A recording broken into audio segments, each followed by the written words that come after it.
तुमच्या परिसरात काय खळबळ झाली? मी घरी होतो, मला बबलूचा फोन आला.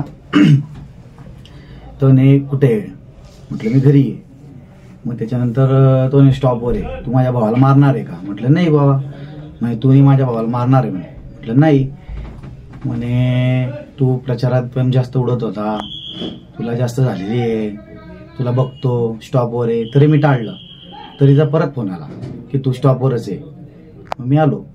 त्यांनी 8-10 जण मिळून मला इथं घेरलं आणि शिवीगाळ केली, मारहाण केली. कारण काय होतं, कशावरून? प्रचारादरम्यान पण त्यांनी मला 2-3 वेळेस पकडलं होतं की तू रिकामं काम करू नको, तुझा काही संबंध नाही, तुला बघून घेऊ, तुला मारू. म्हटलं का प्रचार करू नको, मी माझा भाऊ उभा आहे, प्रचार करायला काय हरकत आहे. त्यांनी म्हणे नाही त्याचा प्रचार करायचा नाही, आम्ही तुला बघून घेऊ. असे सलग त्यांच्या 5-6 दिवसापासून मला धमक्या चालू होत्या. कोणी दिलं? बबलू बाई, बंटी, अतुल. तुमचं नाव? माझं नाव पंकज पाटील. काय ते काल थोडं किरकोळ परवा भांडण नाशिन भावाचं त्यांचं, तर ते समोर उभा होता कुलभूषण पाटीलचा बोला पंकज पाटील. तर त्याला तो विचारत होता का रे हो त्या दिवशी तू काय असं काय करत होता, काय करता, मजाकमध्ये ते सिरियसली होऊन गेलं. आता त्याला सिरियसली झालं तर डायरेक्ट शिवीगाळ वगैरे करता घरापर्यंत आला. त्याच्यावर नाही थोडंसं वातावरण खराब झालं.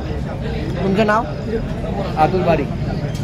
कशावर झालं नेमकं, काय कारण? काही नाही, ते डबल उभे होते, अशी मजा करता करता त्यांचं मॅटर ओढून गेलं थोडं.